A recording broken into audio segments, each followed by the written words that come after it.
बिहार में बीपीएससी परीक्षा को लेकर के विवाद बढ़ता ही जा रहा है।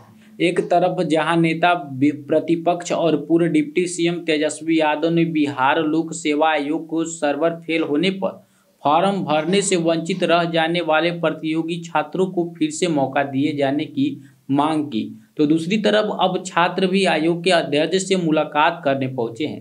आपको बता दें कि तेजस्वी यादव की मांग पर आयोग की तरफ से सफाई दे दी गई है और आयोग ने तेजस्वी यादव को आरोप को इशारों में तथ्यहीन बताया है। बीपीएससी अभ्यर्थियों का कहना है कि प्रदर्शन के दौरान कई छात्र घायल हुए हैं, ऐसे में उनको मौका मिलना चाहिए। एग्जामिनेशन डेट को एक्सटेंड किया जाना चाहिए। इसी मांग को लेकर के छात्र का एक समूह पहुंचा है बीपीएससी ऑफिस, जहां पर अध्यक्ष से मुलाकात की, जिसके बाद अध्यक्ष ने आश्वासन दिया कि इस पर विचार किया जाएगा।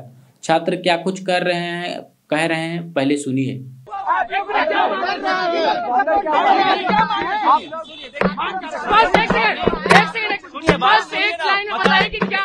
अभी कोई कंक्लूजन पे नहीं है इन लोग को। देखिए, हम लोग का मुद्दा था कि जो भी बच्चे घायल हुए उनका रिपोर्ट यहाँ देना, ठीक है, लेकिन ये लोग अभी अंडर कंसिडरेशन में है। ये लोग सोच रहे हैं कि क्या कर रहे हैं, क्योंकि बहुत समय नजदीक है। नहीं, समय बहुत नजदीक है, समय कम है।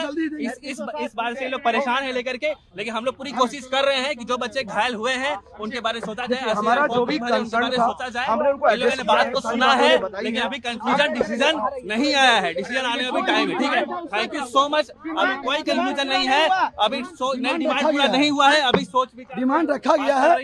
देखिए, सारी बातों को अवगत करा दी गई है। जो मुद्दा है सारा अवगत करा दिया गया है, जो डिमांड है सब दे दिया गया है। आप लोग धैर्य बनाइए, जो होगा सारा आएगा, ठीक है। चेयरमैन महोदय ने काफी लंबा समय दिया है, सारा चीज बोला है कि आपके सारी चीजों से मैं अभी अवगत हूँ, मैं इस पर विचार करके अपना फैसला देता हूँ। अभी कोई निष्कर्ष नहीं, विचाराधीन है। मैं बता रहा हूँ, अभी कोई गलत अफवाह मत बनाइए, गलत कोई मत छापिए। जो फैसला आएगा वो आप भाग रहे हो, हम लोग भाग नहीं रहे, आप भाग रहे हो, भाग नहीं रहे।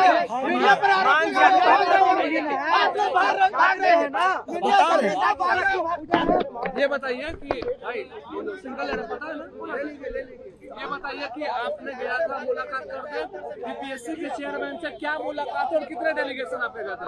देखिए, वो लोग 5 लोग थे, उन्होंने बात हुई, हमारे जितने कंसर्न थे सब उन्होंने सुना और रखा। अभी बोले कि विचाराधीन है,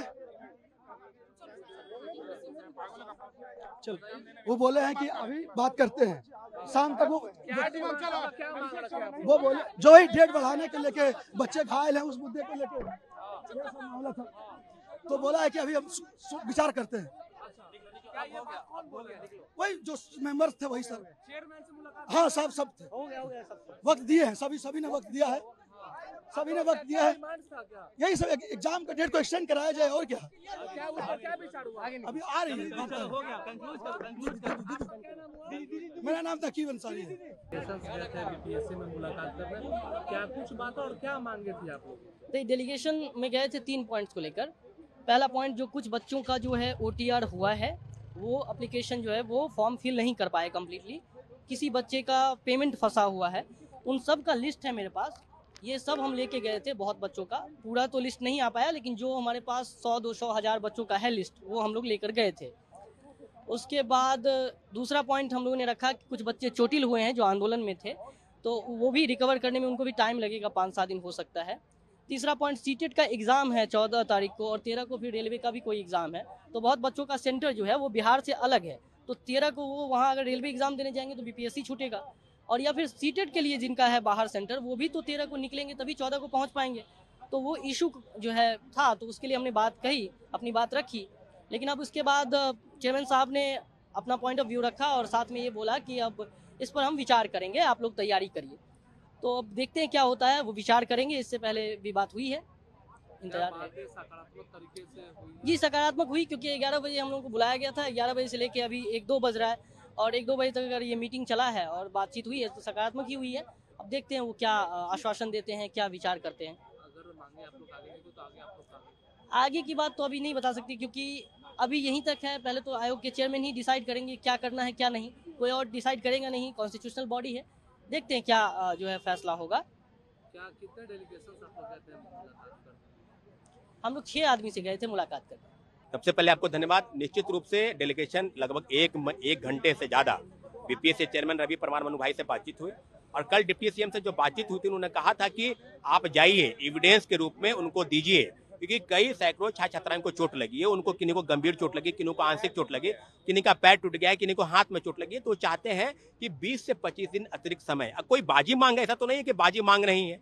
और दूसरा कि जो चीजें जो बीपीएससी द्वारा सर्वर डाउन के वजह से 70,000 से 80,000 लोग फॉर्म फिलअप नहीं कर पाए, तो वो चाहते हैं कि उनको एक अतिरिक्त समय मिले, क्योंकि बीपीएससी के इतिहास में सबसे बड़ी बहाली है और 2035 सीट फिर दोबारा नहीं आएगा या आएगा, लेकिन चाहते हैं कि वो शामिल हो, अंतिम रूप से उनका चयन हो सके, वो राज्य की सेवा कर सके। और निश्चित रूप से इन्हीं मांगों को लेकर डेलीगेशन अंदर गया था, लेकिन बीपीएससी पहले की तरह अभी भी उपापों की स्थिति में है। फैसला मुख्यमंत्री जी को करना होगा, क्योंकि बीपीएससी सामान्यीकरण के मुद्दे पर भी पिछले विगत 2 महीने से छात्रों को समस्या में उलझा कर रखी है। प्रोटेस्ट जब हुआ तो शाम में क्लियरफाई हुआ कि नहीं, नॉमिनेशन लागू नहीं करेंगे, लेकिन आज पुनः फिर छात्रों समस्या को लेकर वो विवाद पैदा करना चाह रहे हैं। तो मुझे लगता है कि डिप्टी सीएम को हस्तक्षेप करने की जरूरत है। छात्र छात्राओं की बहुत बड़ी समस्या है, उसको लेकर पटाक्षेप होना चाहिए। इन्हीं मांगों को लेकर हम लोग आए थे और निश्चित रूप से आग्रह करते हैं कि हमारे साथ दिलीप भाई की भी रिहाई हो, क्योंकि कहीं न कहीं इस आंदोलन के जो मुख्य करता धरता थे दिलीप भाई, उनको कहीं न कहीं बलि का बकरा बनाया जा रहा है। अब देखना होगा कि छात्रों को जो मांग है उस पर बीपीएससी का क्या सुनवाई करता है और बीपीएससी की परीक्षा क्या एक्सटेंड होती है या फिर अपने समय के अनुसार ही परीक्षा आयोजित की जाएगी।